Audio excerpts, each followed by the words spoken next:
for joining us on Spot Colts Radio again. I'm your host, Matt Danley. We got a good show for you tonight. We got three great guests. We're going to go through how we feel the Colts are doing right now, what the past has been this season, what the future looks like.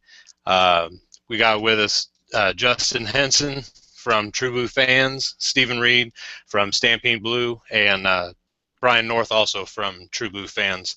How's everybody doing tonight? Fantastic. Good. We got a lot to go over. We got a lot of good topics. I'm going to start with this. Justin, I'm going to start with you.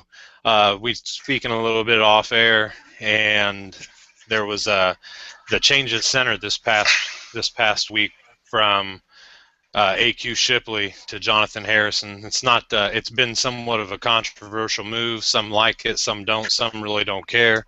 What's your take on that? Well, it's like when we were talking off air. I don't see the reason why the change was made. Shipley was playing very well. I think he was holding it down. He was kind of like he was the post in the middle of that line, making the rest of everybody feel at ease, knowing that he was there, knowing that he was going to do his job correctly. They didn't have to worry too much about, was the snap going to not be good enough or anything like that. Harrison, and this is something Stephen may speak about because he said it or Brian said it. He's more of a future guy, and I could definitely see him being a future center here that could hold it down. But to change Shipley out against one of the toughest defenses that the Colts are going to face just didn't make very much sense to me whatsoever. And unless there's something behind the curtain that we're not aware of, that maybe Shipley, there's something going on with him or whatever. Short of something like that going on, I didn't understand the change at all. I agree. To me, it seemed a little fruitless, to be quite honest with you. If there was anybody that knew the Ravens' defensive line, it was going to be Shipley. Maybe he was the one that said, look, I'm going to get overpowered by these guys. You're going to want somebody bigger to run the center. But I mean, who says that in the NFL? I mean, right? Nobody says, please don't put me in. These guys are going to kill me.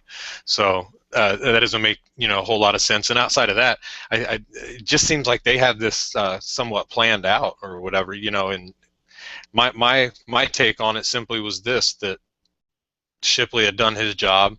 He was in the top 5 among centers through several of the extended stats or the advanced stats websites, and he had done his job. And if there's one thing that you need to work better on and to be successful, it is that running game, because it is just now coming to fruition, and it is starting to take on a life of its own. Stephen, what were your thoughts on it? Did you like the move? Did you not like the move? Was it just bleh? I think saying it's just bleh is probably a good way to put it. Realistically, I didn't like the move when they made it. I think that doing it the week of Baltimore, going against a top nose tackle in Haloti Ngata, that it's really tough for an undrafted rookie center to make that transition, to go from not playing at all or playing a couple preseason games to playing against one of the best defensive tackles you're going to face in a generation. Mm-hmm. And then, like we were saying off air, he got put in an impossible situation. It was a no-win situation for him. But realistically, I think Harrison's probably the long-term option at center. Coming out of Florida, he was kind of known as more of a powerful guy, a good run blocker. And what people forget is that at Florida, he came in and was behind the Pouncey brothers. And so, yeah, he's going to be that other center. But Florida still ran the ball fairly well down there and in the SEC against top-level competition. But in terms of athleticism and things like that, I think that Harrison definitely has a higher ceiling than Shipley. But given how well Shipley was playing to that point, it didn't make a whole lot of sense to me making the move then. It made more sense to me make the move after tomorrow's game at Houston, so you've got a little bit longer of a week.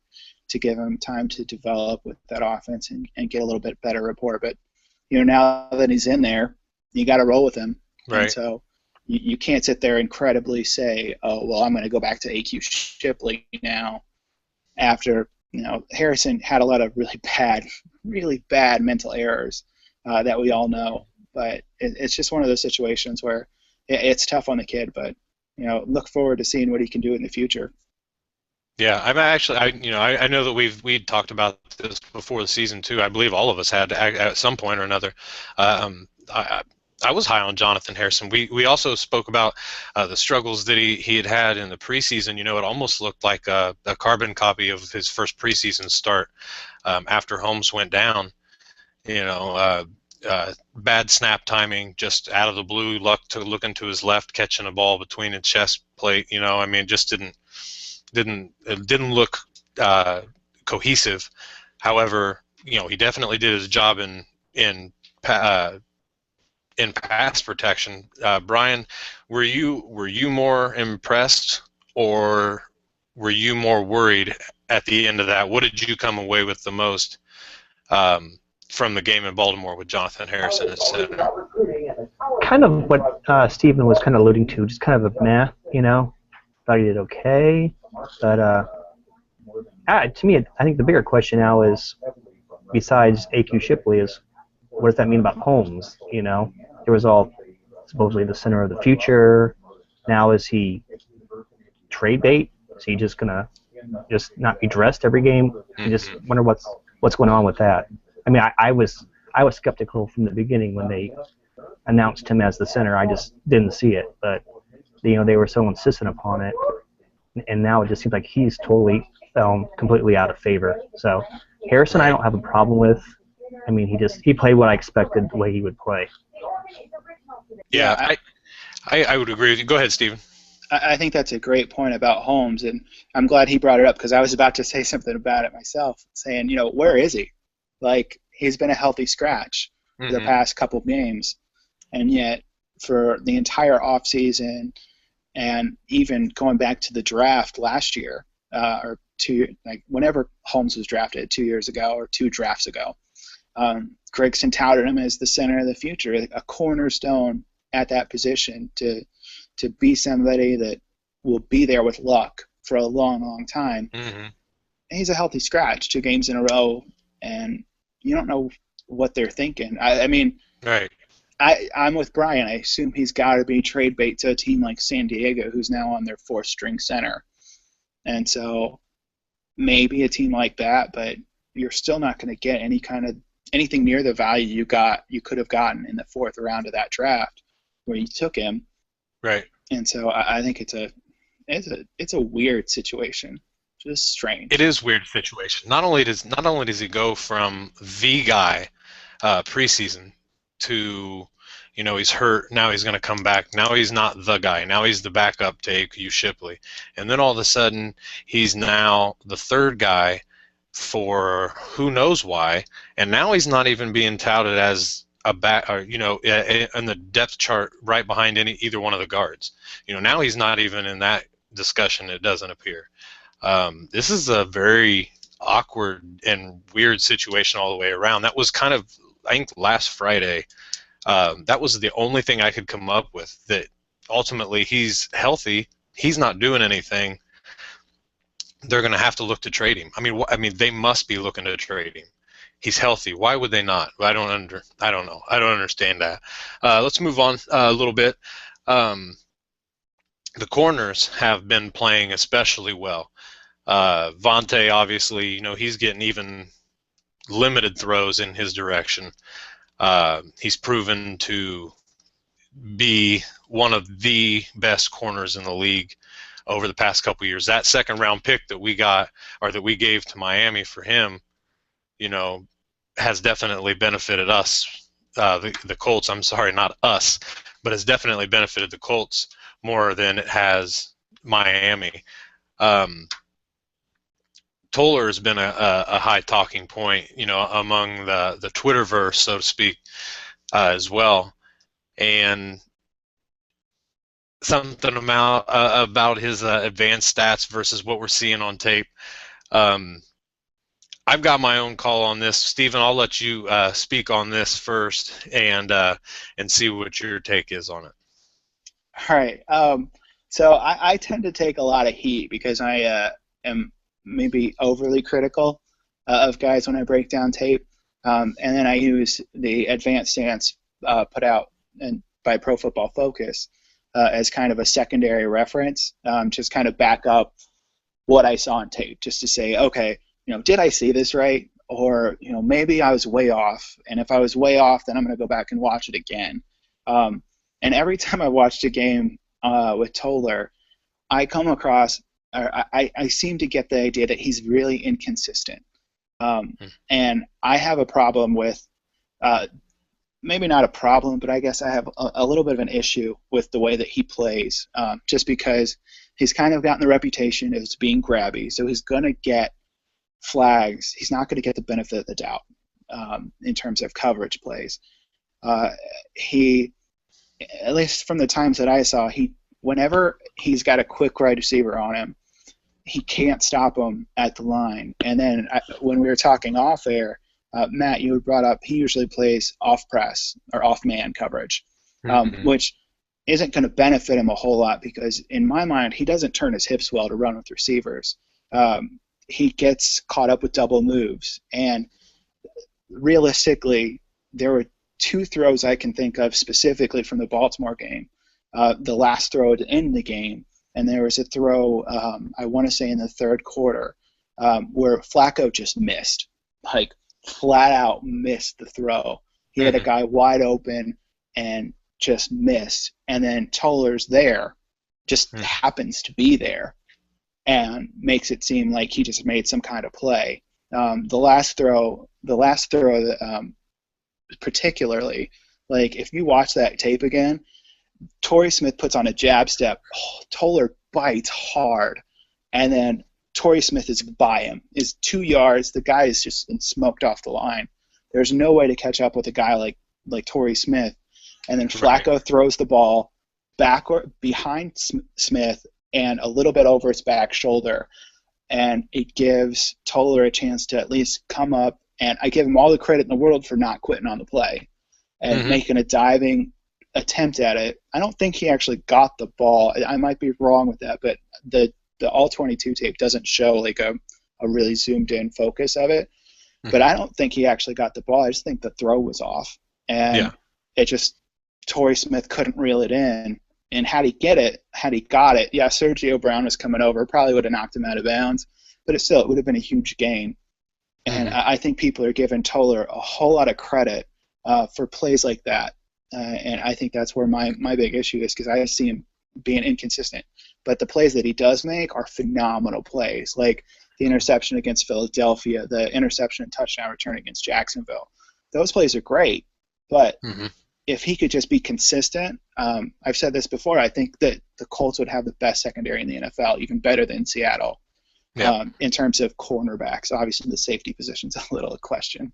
Right. But in terms of corners, I think that they have the possibility of being the best in the NFL. Yeah, I agree. Yeah, consistency is an issue with him. Brian, you like Vontae. Who doesn't like Vontae? Do you have the same issues with Toller, or do you see his play as being top-notch overall, or do you see, maybe him being subpar, so to speak? I think Toller is exactly what we all think he is. He's not great, but he's been significantly better than Colts cornerbacks that we've seen past. So I think he's good, but he's going to he seems to have a high ceiling for big plays, but like Steven says, and I think even you alluded to, he tends to kind of get caught on some of these routes where they could put a double move on him, and then they're gone, so he has to tug and grab. But I think he works okay with Vontae. As a pair, I think they work well, or better than what we've seen in the past. Yeah, I agree, Justin. I love what I see out of Toller, to be quite honest with you. The one, as far as his coverage, it's almost as though we have a zone cover corner and then we have a man cover corner, a man press cover corner, and I'm okay with that. My only issue with him is if he's gonna give that cushion to 8 yards on everybody, he's got to be a better tackler. Do you agree? Tackling definitely needs to take a step up.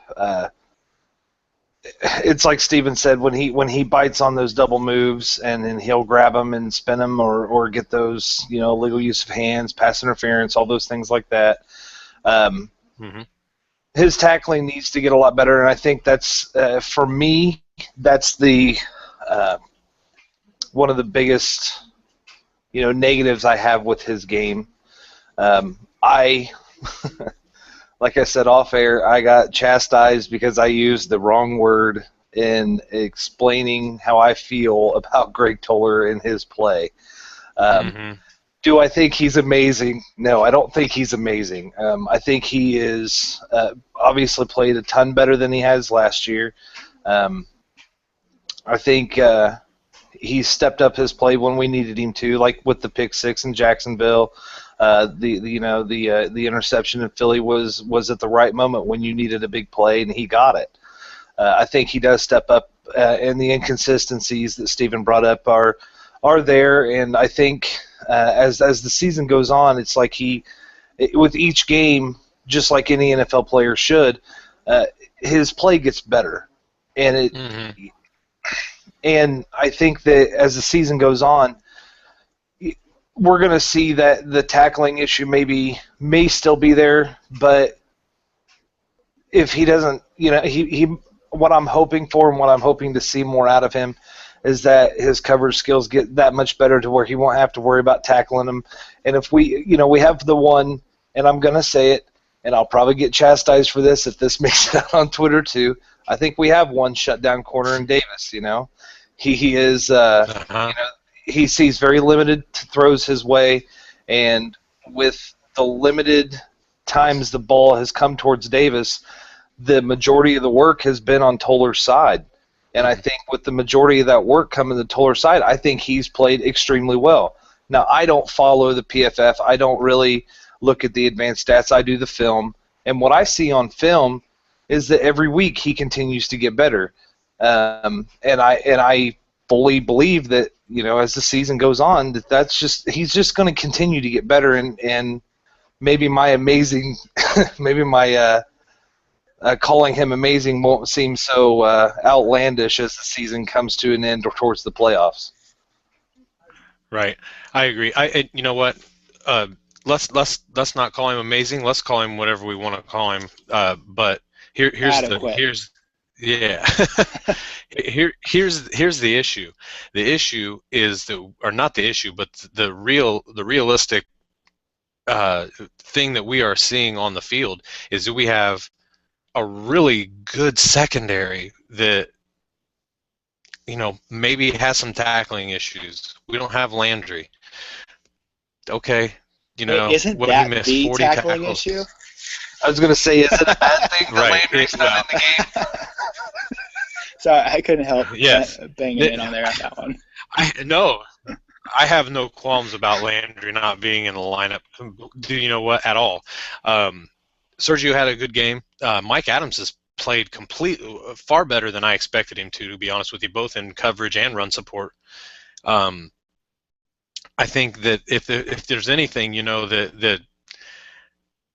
that they struggle at, it's just the, like you said, the consistency, and I'm okay with that. I'm okay with that to a point. If it turns out to be inconsistency like we saw last year at home against Houston, where people are getting burnt because they got their eyes in the backfield on a double move, and Andre Johnson is sitting in the end zone by himself just waiting on the ball to come to him with nobody within 30 yards of him, then that's an issue. That kind of inconsistency is going to be an issue.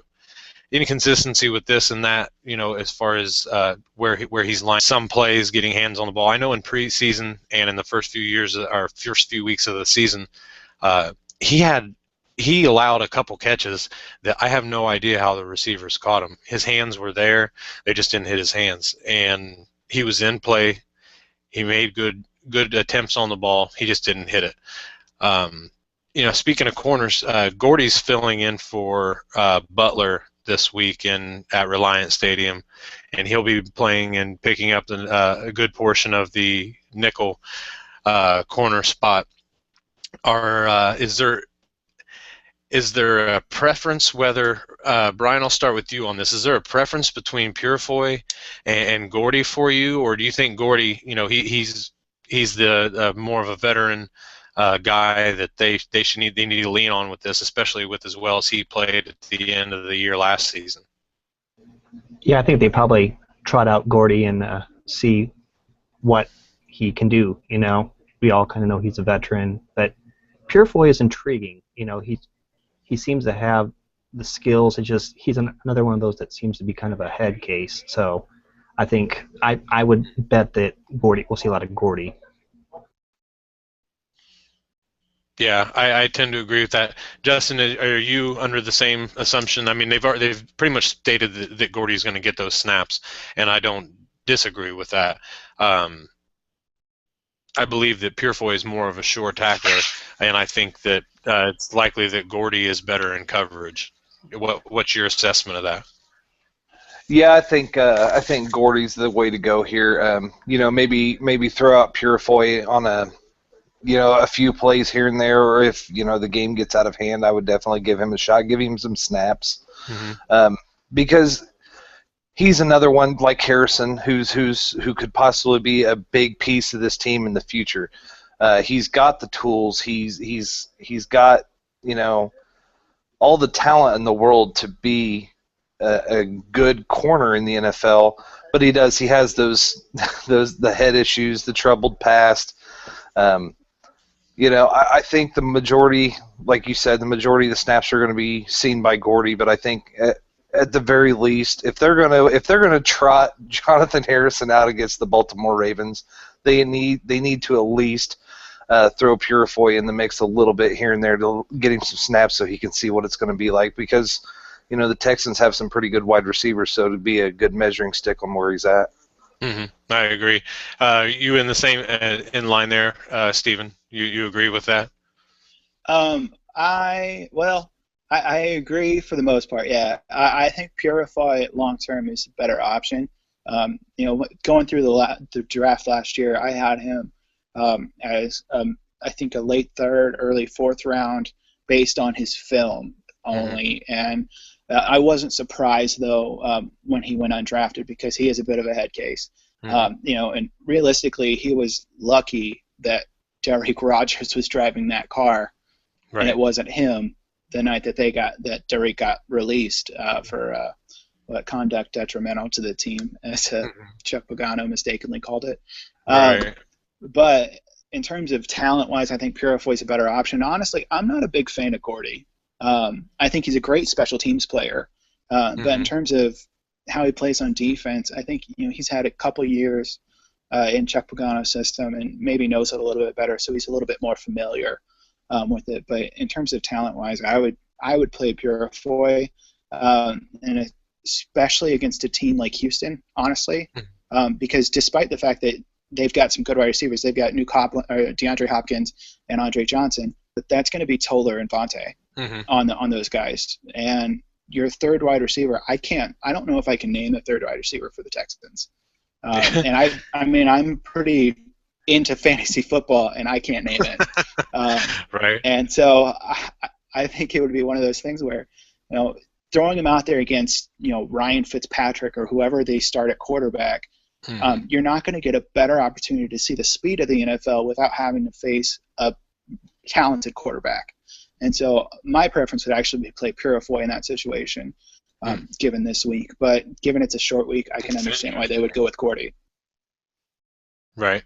I like Purifoy. I like his, like you said, and like pretty much everybody said, I love his ceiling.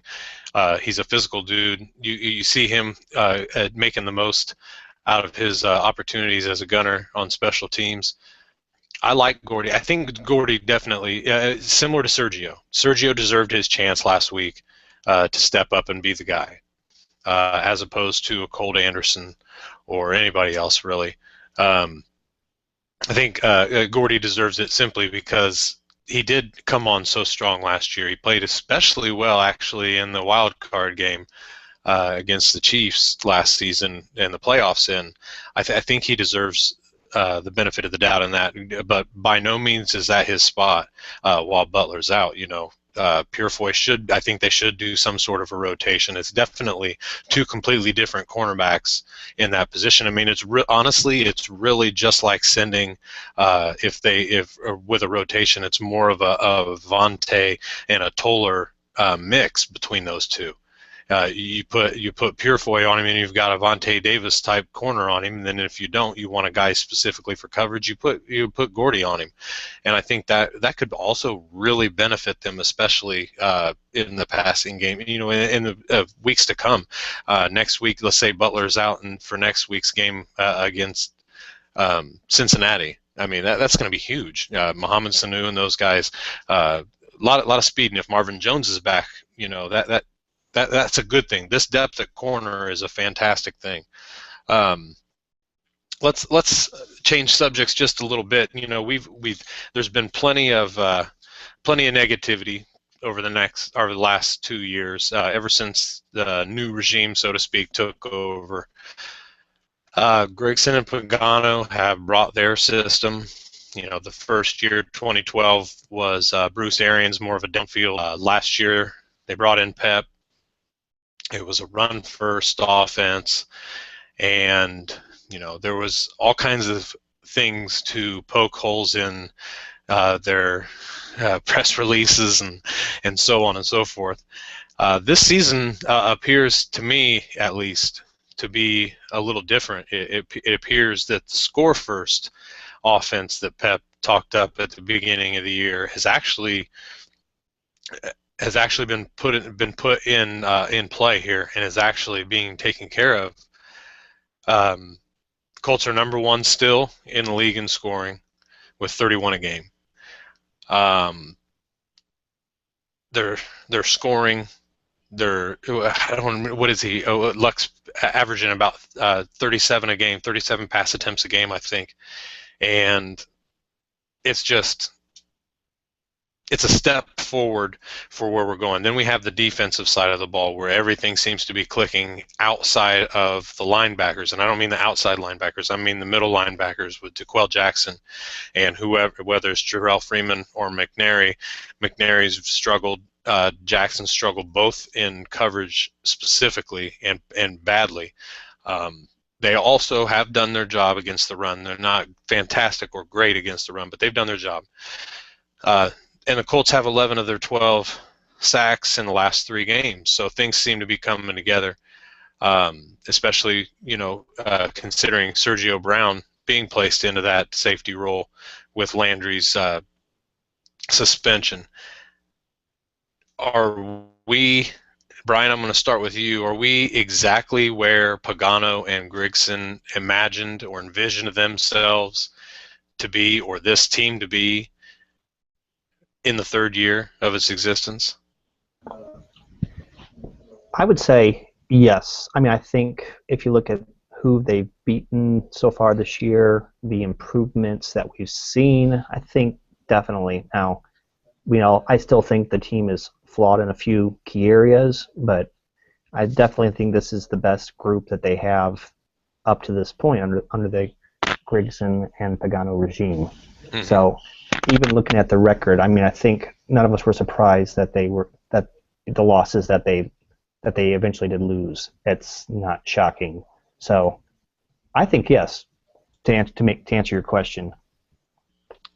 How about you, Justin? Where do you think they're at? You think they're where they need to be, or I'm sorry, do you think they are where they envision themselves, or do you think that they still have somewhere to go and they've still got a little work to be done? I think they're actually where they need to be. There's obviously always improvements to be made. But, at the beginning of the season, Pep's play calling, and I know you, Matt, just absolutely hated some of Pep's play calling as much as anybody else. Mm-hmm. But I think, taking away the Denver and the Philly game, Pep has called 3 pretty good games. He's mixed it in pretty well. He's mixed the run with the pass, and they've taken the training wheels off Andrew Luck finally. Mm-hmm. You know, third year, he's supposed to start doing all these things. He's supposed to become the outright leader, and they're allowing him to do that. And we're seeing the fruits of them allowing him to do that. You know, he's slinging the ball. What is it, like he's hitting on average 6 or 7 different receivers a game? Mm-hmm. You know, what other quarterback in the league, if you're not Peyton Manning, is doing that? I think that, you know, their ceiling with this team, the way it's playing right now, is so high. I'm not going to sit, you know, people are already giving out their, you know, their Super Bowl predictions, who could take who could go where.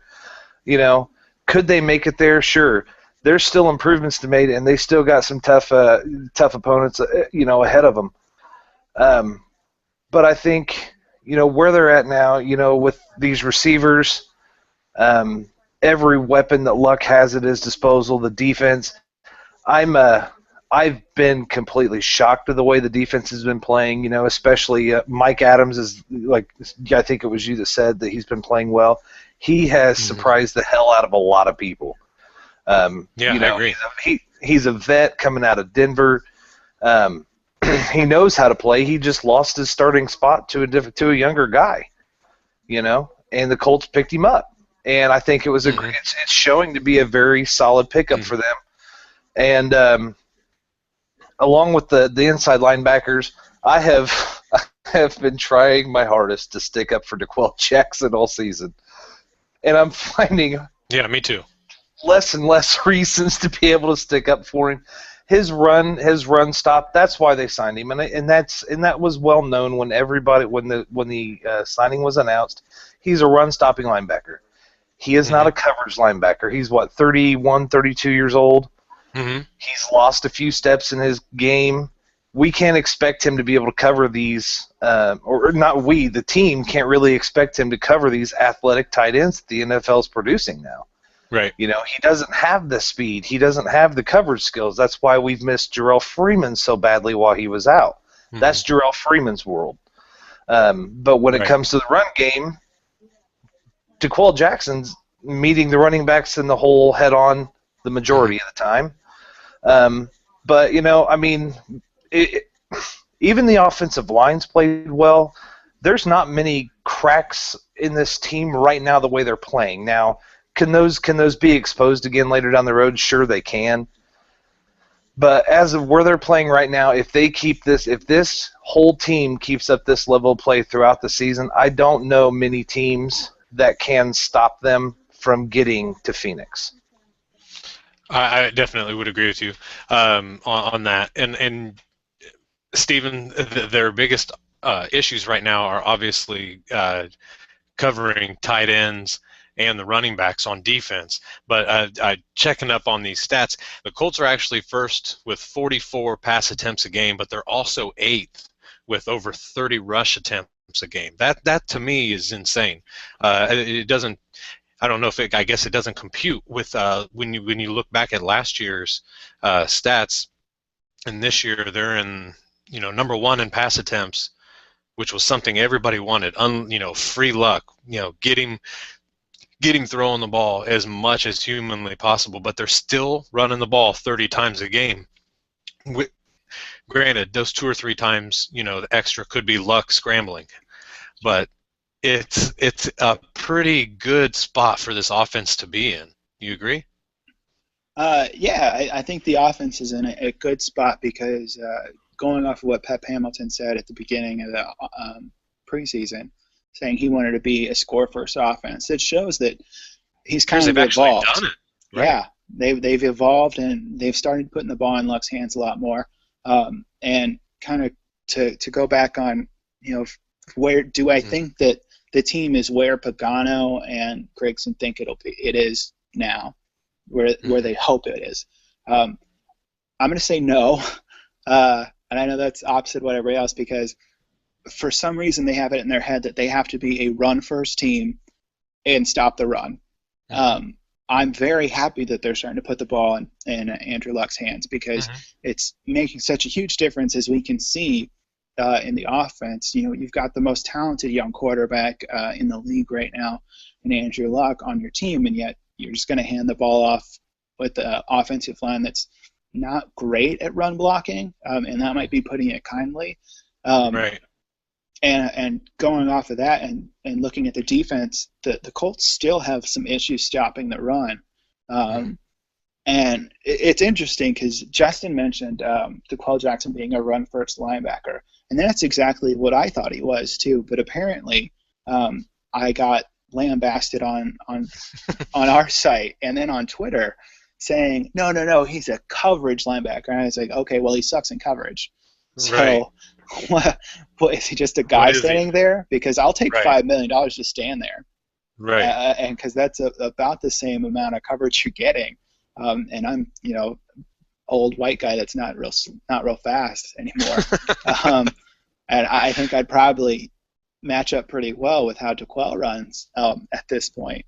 Don't let him hear that, because I don't want to. I don't want him to come after me. I appreciate that. But no, I think that the defensive line, especially Chapman at nose tackle, is having some issues. He doesn't stop the run real well. Now he's not eating up two blockers, because that's really what your nose tackle is supposed to do, is eat up two blockers. And they're pretty much just going at him with a center or a guard, and that's it. Or they're just giving him a little pop with a guard, and then that guard's releasing and getting to our linebackers, and that's become a huge problem when they want to run up the gut, or when other teams want to run up the gut on the Colts. And then so I don't think it's necessarily where they thought it would be right now, but I'm glad to see that they're kind of evolving their approach to fit the talent on the roster, because outside of the 3 tight end sets that they like to run, where they've got Doyle, Flater, and Allen, which I don't mind, Allen in there. Obviously, he's a weapon, both passing and run blocking. Same thing with Doyle. But you go up in those 3 tight end sets, and it's real tough to make defenses think you're going to pass out of that. And with an offensive line that's not great, doesn't get a great push off the snap, you're not going to go anywhere. And I think we've seen that over and over again. And yet they keep running that. And I personally would prefer they put one of their bigger wide receivers in there, say something like Dante Moncrief, a guy that can go up and make a jump ball play in say the red zone, or when you're trying to get a first down, something like that, and spread defenses out and either make the defense show their hand. Are they going to blitz? They're going to blitz. That's fine. You got a hot route. You can throw the ball off, get that first down. Or say they want to play coverage. All right, that's fine too. You can hand it off and do a draw play, or Luck can scramble and get a first down just as easy. But I think I've gotten off topic. You're all right. But yeah, in terms of the offense and stuff, I'm glad to see that it's evolving, and they're throwing the ball a lot more than they're running it. But I think it's important to mix that run in there, because you got to at least try to keep defenses honest. Right, and I think they're doing that. And I think right now, last year we never really got a chance to see what they wanted to have with Ahmad and Trent, both healthy, both running throughout the season. Hopefully this is the year that we get to see that. Granted, Donald Brown stepped up in a big way last year and gave them a lot of what they didn't have.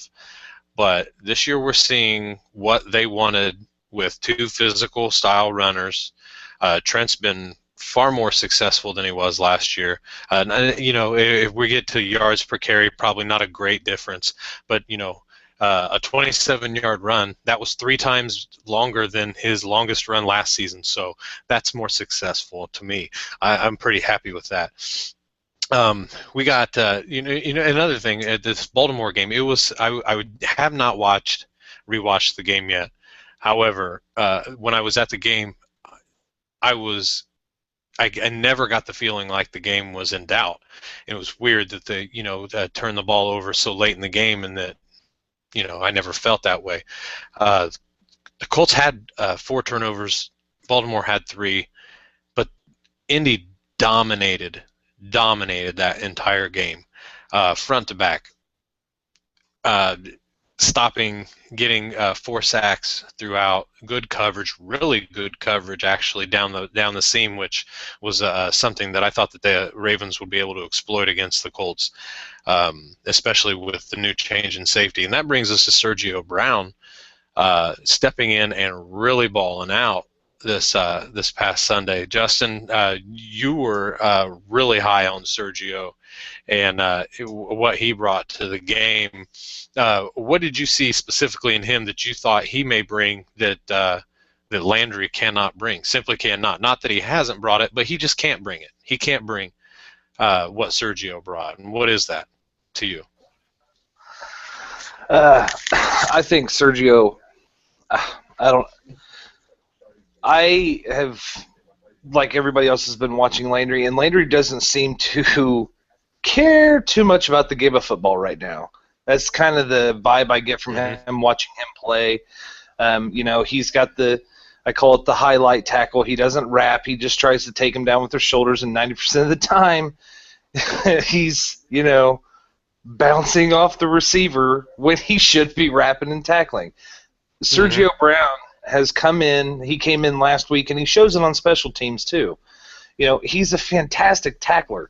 He wraps up. He may not bring the guy down on the initial hit, but at least he wraps them up and slows them down for the reinforcements to come in behind him. Landry will just put a shoulder into somebody, bounce off, and then that person's got another 5 yards before somebody else can even lay a hand on him. Right. Or dive from 5 yards away instead of pursuing the guy, and then leaving himself 5 yards from the line of scrimmage and that guy running straight up the middle. Exactly. And then I also believe, I think Sergio Brown, it would be better in coverage. I don't know, maybe if it's all the muscle that Landry has on his body that it slows him down. It's like with the sack that Sergio got on Flacco. He came in like a missile out of nowhere. There wasn't a person that was probably going to lay a hand on him as fast as he was coming in. You would never see Landry be able to pull something like that off. In my opinion, I don't think you would. I feel that if Brown keeps up this level of play, now was this a lucky game? That very well could be the case. He may have just, been full of adrenaline, hyped up because he's getting the start against the Ravens of all teams. Now, we'll see this week, is he going to come back to earth, or is he still going to be playing up in the clouds? Because if he's playing up in the clouds and he continues that level of play, there is absolutely no reason for Landry to be put back in this starting lineup. I agree.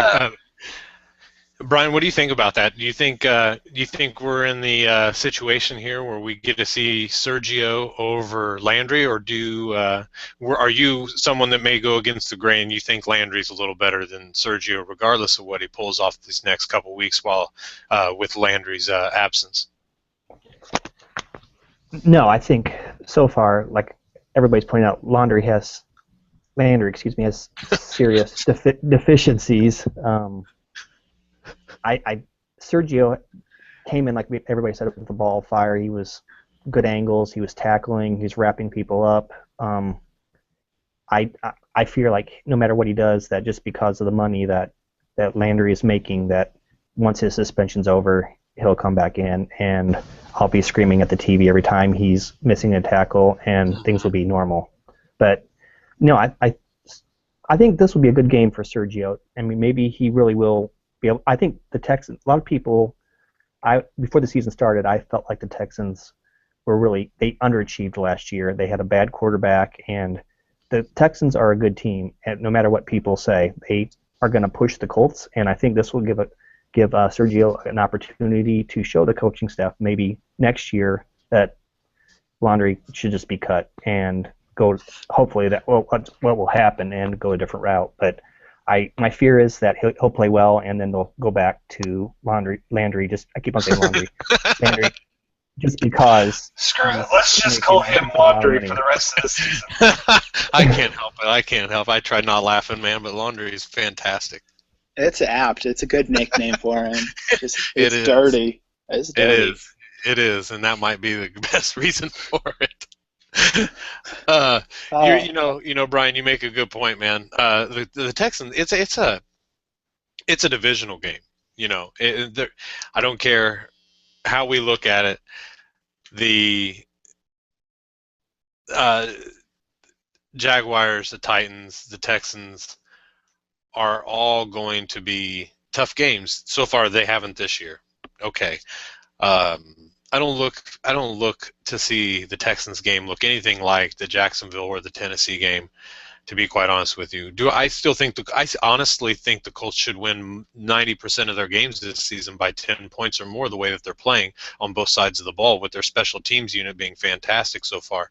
I just think there's a lot of things that bring this team together. And when one's not, we showed it. Call Luck's interceptions fluky. He deserved at least one of them, and I'll tell you, and it's one that he didn't even get an interception on. It was when he threw down the field to T.Y. Hilton into double coverage.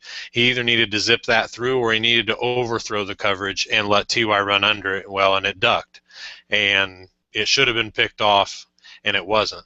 So he deserved an interception on that play. Didn't necessarily get one, but I thought his throw to Bradshaw was I would say it was a bad decision, but it wasn't a poor throw because it was a good location on the ball. It just happened to pop up in the air.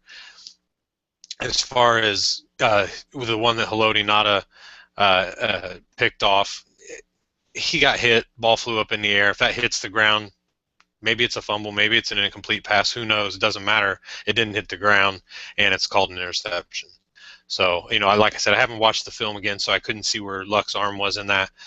But if I'm calling this game any different than any other one, then I'd be a complete fake. And I just think that the Colts are going to beat them by 10 points at least. I don't think that J.J. Watt's enough to stop every single play that the Colts will run. Steven, give me your shot. Both teams are 3-2. It's a divisional game. J.J. Watt, the Beard, Fitzpatrick, they have enough to really make this a close game, or is it just going to be competitive? No, I don't think they've got enough. And that's just kind of an offensive thing. I mean, if they can get Arian Foster going and get the ball out to their playmakers, then maybe they get a chance at it. Mm-hmm. And I think I agree with you saying that, or maybe it was Brian. I don't know whether it was you or Brian that said Houston vastly underachieved last year, and all they were missing was a quarterback. If they have a game manager quarterback last year, they do fine, and they would have probably finished 8-8 somewhere around there. But I think with the talent they currently have on the roster, it's going to be a little bit tighter. And can I chime in on the Landry thing? Because, boy, I don't like him. Like, he takes terrible ankles, bad discipline, poor tackling, everything you guys have said.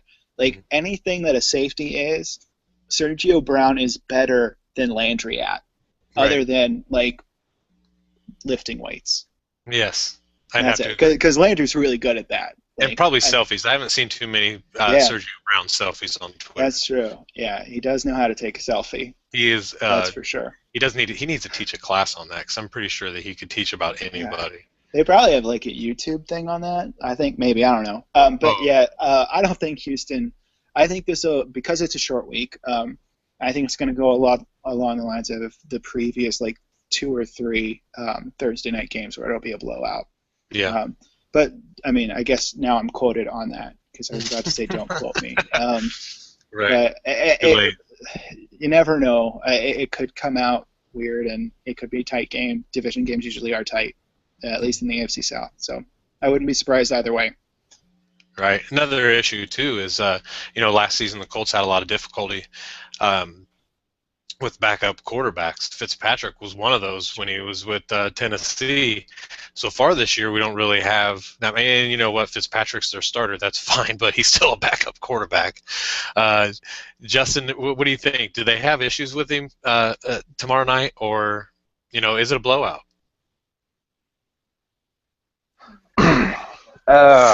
I won't call it a blowout because it is an AFC South game. It is the Houston Texans. The Texans and the Colts games are always very close. They're always great games to watch. The only real defensive scare they have is J.J. Watt. And, you know, they're not going to be able to neutralize Watt all game. They'll be able to take him out of enough plays to be able to, you know, not make him such a difference maker as he's been so far this season. As far as their offense, I like Ryan the Beard. That's great. Mm-hmm. But the only real offensive weapon that scares me on that side of the ball is Foster, and basically because he had his breakout game of this season this past Sunday. You know, do I think he can do the same thing against the Colts? I don't think he can. I think they've done well enough to stop the run this season to where running backs don't really scare us as Colts fans or bloggers or writers as much as they have in the past. Mm-hmm. And obviously going back to us talking about the secondary, you know, I don't think either Hopkins or Johnson are going to have big games here. I think maybe a 10, like what you said, you know, winning by 10 would probably be right about where I would call it. And I also wouldn't be surprised to see another sort of defensive battle like we just saw this past Sunday with Baltimore. You know, Luck was way off this past week. He was, but the defense came to rescue, and you know, in knowing that we have that now, or at least what they can do now. Mm-hmm. I don't think it's going to be a blowout. I think it's going to be an exciting game. Hold Foster to minimal, and you know, try to keep Watt away from the ball as much as they can, and smack the hell out of Fitzpatrick, because if you hit him enough, and it's shown when he was in Buffalo, when he's under pressure, he makes some of the worst decisions with the ball. So if they keep up the pressure they've had over the last 3 weeks, this game is a Colts win, and it's like I said, but it's going to be an exciting game. Yeah, I'm looking forward to it. And if I've got to go with a prediction, I'm going to go pretty close to what their averages are this year. I'm going to say 33-21, because I think the Colts will have no trouble on their defense. You know, there's always this J.J. Watt thing. There's always this and that. But, you know, they've got other players besides that. And I think Luck is finally in that year. You know, Luck's going to have his silly decisions, but it's not going to be because he didn't read the defense right. It's because he just wanted to throw the ball regardless. And that's kind of where he gets, you know, the balls against Tennessee. There was one Colt receiver, and there was 3 defensive backs in the area. He wanted to throw the ball. He was going to throw it. It didn't have anything to do with what coverage was there. He was going to try and throw it. He thought he could throw it either hard enough or right enough to where they weren't going to catch it, but his guy was. I don't know. So I don't think that they're going to force him into any throws. He's going to make the throws on his own, whether they're good or bad. And I think that, like I said, I think about a 33-21 game. It's hard to pick. That maybe 33-20, you know, because I think they're going to get their field goals. I don't think they're going to score 3 touchdowns, so to speak, on the Colts. But again, this is Spot Colts Radio. I'm your host, Matt Danley. I appreciate my colleagues coming on with me tonight. You can check me out on Twitter at mdanley_PFS. I'd like to thank Brian North was with us for the majority of the show. You can catch him on Twitter at ColtsFan360FW. Stephen, why don't you tell everybody where they can reach you at? Oh, they can reach me on Twitter at read_Stephen T. That's Stephen with a PH. Or read my stuff over at Stampede Blue. Justin, how about yourself? You're a founder of True Blue Fans. What's your where can people get a hold of you other than True Blue Fans? They can obviously find me on the True Blue Fans on Twitter, and then they can also find me at Jay Henson TBF on Twitter. And yeah, like Steven said, come on over and check our stuff out. Yep, I appreciate you guys coming on today, and as always, go check out profootballspot.com. Sign up for free, become a member. It's a forum-based website. Got several writers, about 150 some odd writers. Everybody's anxious to talk to anybody that wants to talk football in general. Find your writers for your team, go talk to them, and have a good time. And we got a big one coming up tomorrow, and the Colts could be 4-2, or they could be 3-3 at 500. With that, I'd like to again thank Justin, Stephen, and Brian for joining me here on Spot Colts Radio. Guys, thank you very much for your time, and look forward to having you guys on again soon. All right, thanks, Matt. Thanks, Absolutely. Matt. Thank you, guys.